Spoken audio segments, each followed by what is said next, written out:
but we ended up with using a special, built-on-purpose ambisonics microphone. Ambisonics is a special format which allows the user to decode any format out of the original recording, may it be stereo, may it be 5.0, 7.0, 8 point whatever, or may it be even a system with a Z-axis, that means a speaker on the ceiling or even a speaker on the floor.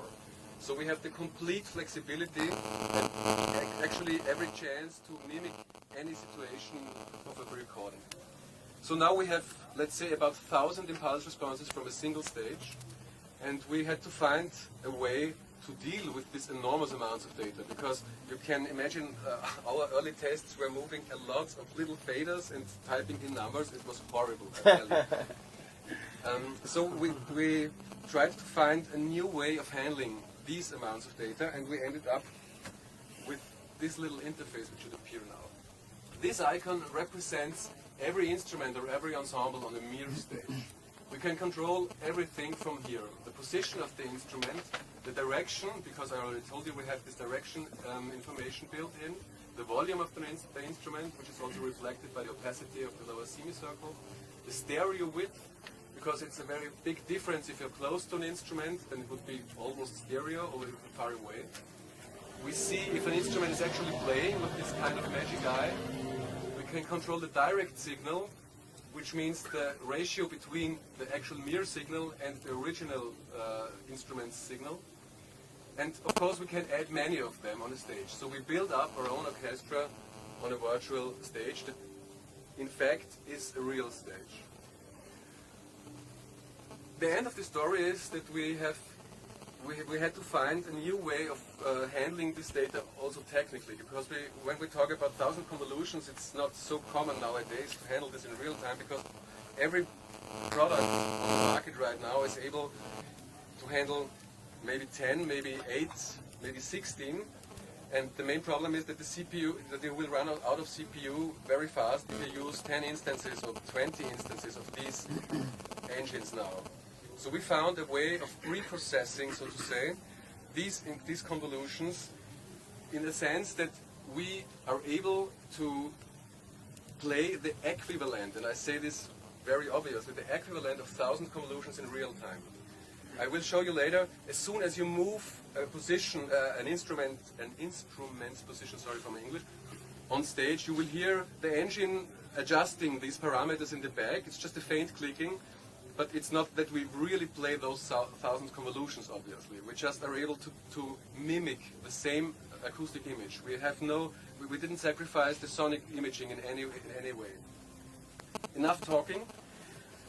This is the basic idea behind MIR. And what I'm trying to show you now is that it's actually all about having fun with music and being put back to the conductor's position, just interacting with music and not dealing with parameters and stuff. It's just about hearing, listening, interacting, and having fun, so to say.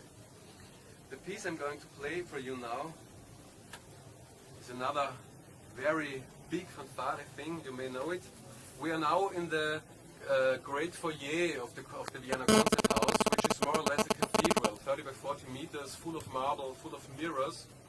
And it has a very, very long and beautiful blooming reverb with about 6 seconds long, or maybe even longer on some places. I can show you a picture, of course, by the way. We are here standing right in the center of this foyer. Beethoven is looking over a shoulder, which is a very nice feature. Just to show you, this is the microphone position. Our musicians are standing here, and there are some percussions on the top. Here we go. I hope you enjoy.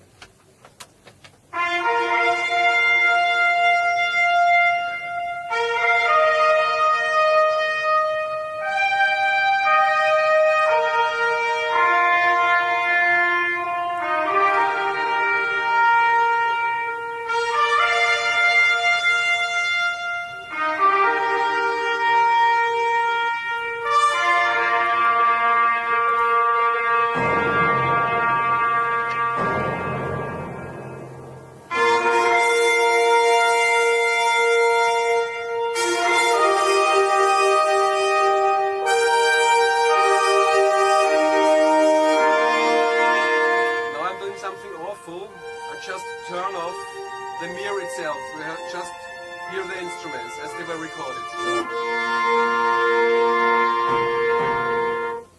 The sound is the same, it's just mixing everything around it.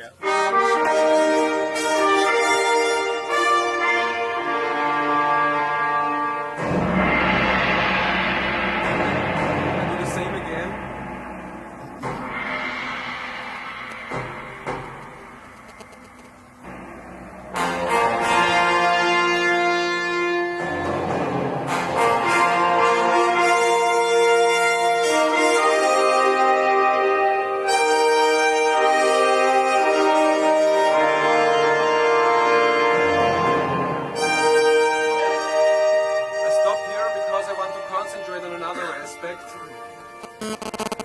We now take this solo trumpet player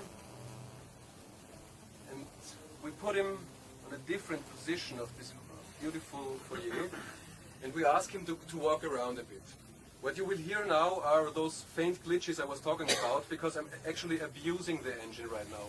It's not meant to be used with crazy musicians running on the stage from the left to the right and back, but just for the obvious effect I'm doing this right now, and I hope you can stand those little clicks.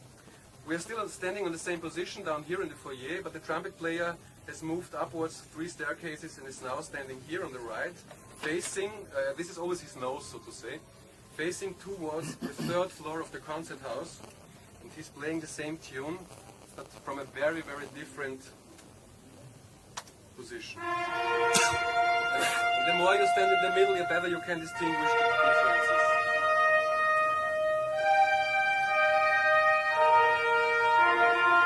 Now we ask him to turn the head a bit. It's already a little bit different. He comes down the stair.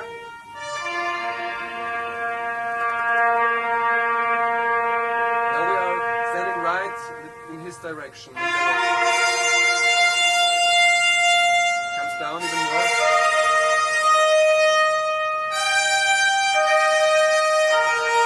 Turning his head.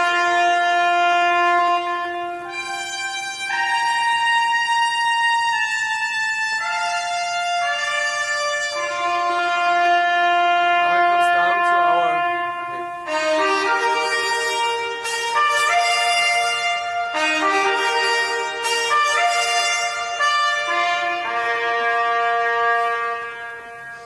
So we start again from the side. Almost from the back.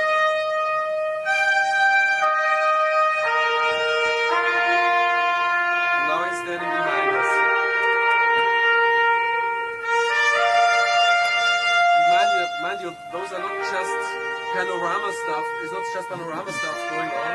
These are individual impulse responses on most of those places where I just put the instrument on. On the top of it, I can do a very little trick, a very nice little trick with the microphone itself, because I can just move away from the dry source, walking out of the room. But this is nothing you would really use in real life like that, because of course I don't change the room like that. It's just the difference between the dry signal and the panning of the dry signal in relation to the source. The soundtrack technique. Does the user have any control over the number of convolutions? No, not at all. You don't have to even to think about it. No, you just watch the CPU meter. And right. So you just use them all as an aggregate. Okay. Yeah. So, like I said before, this is actually not what the MIR is intended to be used for. It's just for reasons of the obvious effect that I'm doing it. Because the main reason for this is to have this wonderful blend of the room with the orchestra. And this is actually what we were always longing for when we started the whole Vienna instruments and Vienna symphonic library stuff, to get this wonderful melt, which is the actual magic when it comes to an orchestra. It's not just about the instruments. Of course the players have to be great and they have to have wonderful instruments, but it's the room which makes it to be an orchestra. What was the sentence? Yeah, you know what. Yeah.